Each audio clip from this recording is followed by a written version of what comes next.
So hello everybody, welcome back to my YouTube channel. નવો દિવસ નવા વ્લોગમાં સ્વાગત છે તમારું. કેમ છો બધા? મજામાં? આઈ હોપ કે તમે બધા મજામાં હશો. અને આજે છે ફ્રાઈડે, તો અમારા ફળિયામાં અમારા ગામમાં લાઇટ કાપ છે. તો લાઇટ નથી આવવાની આજે આખો દિવસ, એટલે ફોનમાં બેટરી જરાય નથી, ખાલી 70% જેવું છે. અને બધું બહુ કામ બાકી છે, બધું એડિટિંગ બધું બહુ કરવાનું છે.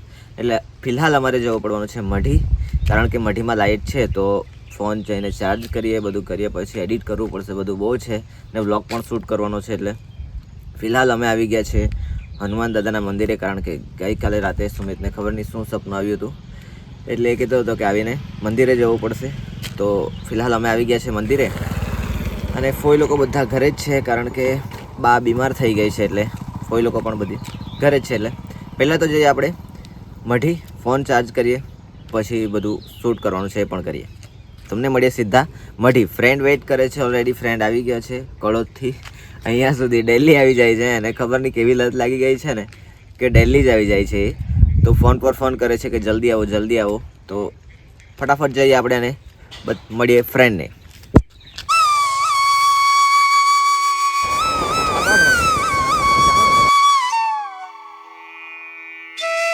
સો ગાઈઝ, ફોન ચાર્જ કરીને અત્યારે અમે આવી ગયા છે ફરી આજે ફાઉન્ટેન હોટલ પર. અને ગરમી બહુ લાગતી હતી એટલે લસ્સી મંગાવી લીધી છે. લસ્સીની મજા લઈએ કે? ગરમી લાગતી કે નહીં? લાગે લાગે. હા જો, આજે અમે 3 જણ આવ્યા. હે, તમારે ખાવું હોય તો આવી જાવ લસ્સી. આજે અમે ઓનલી 3 જણ આવ્યા છે, કારણ કે બીજા બધા જતા રહ્યા છે આમ તેમ ફરવા માટે. તો લસ્સી ખાઈ લઈએ. લસ્સી જોરદાર. સો ગાઈઝ, આજનો આખો દિવસ અમારો એકદમ બિઝી હતો, કારણ કે અમે વ્લોગ જ નથી શૂટ કરી શક્યા આજે બપોર પછી, કારણ કે અમારું એક બહુ મોટું પ્લાનિંગ ચાલી રહ્યું છે. કંઈક ઓપનિંગ કરવાનું છે. થોડું હિન્ટ આપી દઉં તમને. ઓપનિંગ થવાનું છે અત્યારે થોડા જ સમયમાં. સરપ્રાઈઝ રહેશે. અત્યારે તમને ના કહું, પણ થોડા દિવસોમાં તમને ખબર પડી જશે કે શું છે. જોરદાર. તો અત્યારે નવો પ્રોગ્રામ બની ગયો છે. અમારે જવાનું છે આજે પણ કશે એમ બહાર ખાવા માટે. આ લોકોને ને બહાર જ ખાવાનું દેખાય કે એ હું ખાવા જવાનું આજે? ચિકન કા વિચારતા ભીના કા પછી ગમે રાગી હતા ટીપ ટીપ બોલી ટીપ ટીપ. નોનવેજમાં બહુ ઓછો ઇન્ટરેસ્ટ આપણને. હા. ચાલી જાય કોઈ રોજના નોનવેજ જ પોપડાવતા હે તેની. ખાવાની ઈચ્છા તો પણ ટાઈમ પાસ કરવા જવાના, એટલે લોકો કશે જઈએ એમ. આજ છે અમારા મિત્ર કડોદથી સ્પેશિયલ આજે આ ગાડી લઈને આવી જ જાય ને ખાલી ફોન જ કરવાનો રહી કે આવી જાય. એમ કે રખડવાનો બહુ શોખ કે હું? બહુ શોખ રખડવાનો પુષ્કળ.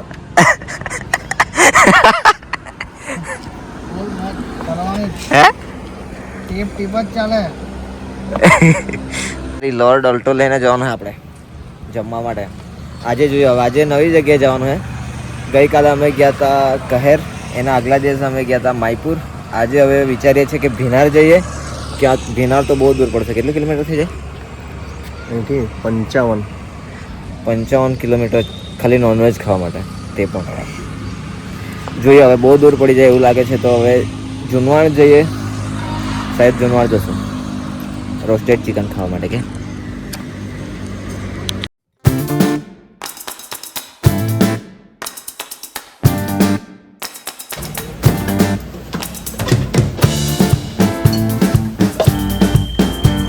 તો ગાઈઝ, પ્લાનમાં ચેન્જ કરીને અમે આવી ગયા છે માયપુર. જુનવાડ જવાનું હતું પણ ત્યાં પૂરું થઈ ગયું હતું ચિકન, એટલે અમે આવી ગયા છે અત્યારે માયપુર. અને આ જુઓ, આ છે તપેલી ચિકન, નામ છે આનું તપેલી ચિકન. રોસ્ટેડ છે અને મચ્છી ઝીંગા ઓર્ડર આપી દીધા છે. હવે આવે પછી જમી લઈએ. જોરદાર. આખરે માયપુર જ આવવું પડ્યું અમારે કે. હા, માયપુર આવવા પડ્યું. ટેપ ટેપ. હા જો, ટીપ ટીપ. ખાધા પહેલા જાણ્યા તો જો ને ડાયરેક્ટ જ. ના ખાયા ના પિયા કુછ નહીં. હું બતાવી દઉં તમને ટેસ્ટ. ખાઈ જો તો મૂકો કેમનું હે. આ ચટણી એ કોણ લાખી મૂકી એમ મારે કેવું. કોણ લાખી બેહાડો અહીંયા? હવે કે કેવો લાગ્યો મિત્ર? તીખું લાવવા લાગે. હવે રોજ આ જાય તો મેં ખાવામાં નાનપણ અને ચિકન મચ્છી ઝીંગા. આવું લાગ્યું. હવે તમને શું ટેસ્ટ કરવાનો રહે યાર? એક નંબર જ થાય ખાવાનું. ના થાય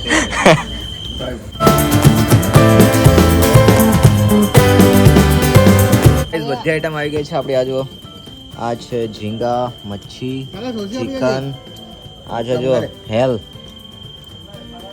રોટલા મંગાવી લઈએ ખાલી રોટલા આ લોકોએ ચાલુ કરી દીધું તો અમે ગયા હતા ચિકન લેવા માટે જો ભભડાવી હવે દબદબાટીને બહાટી બોલાવી દઈએ કે તે ખાઈને આવી ગયા છે અમે ઘરે અને જો ફોઈ ખાય છે શું બનાવ્યું કઢી બટાકાનું શાક રોટલી બધાએ ખાઈ લીધું હા તો તું કેમ બહુ વાર લાગી था પછી તે બધું ખાતા છે જો બાને બી સારું નથી આજો બધા આવી ગયા બેસો સારું બા ખાધું આજો બાની તબિયત ખરાબ થઈ ગઈ છે એ આ બાના ફ્રેન્ડ્સ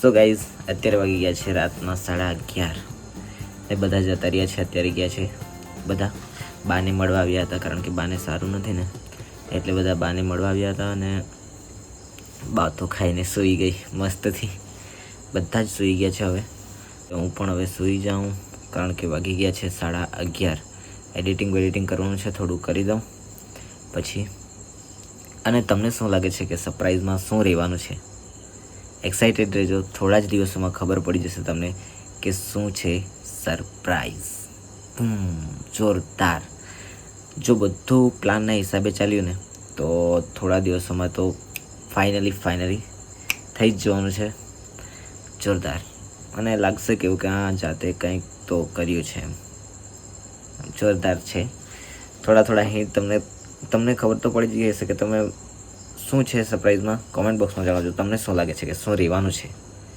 તો આજનો વ્લોગ તમને કેવું લાગ્યો સારો લાગે તો લાઈક કરજો શેર કરજો અને તમારા મિત્ર સાથે શેર કરવાનું જરાય ના ભૂલતા અને કોમેન્ટ બોક્સમાં જરૂરથી જણાવજો હે ને અને સબસ્ક્રાઈબ જરૂરથી કરી દેજો મળીએ તમને કાલે નવા વ્લોગ નવી એનર્જી નવા દિવસ સાથે ત્યાં સુધી bye good night sweet dream take care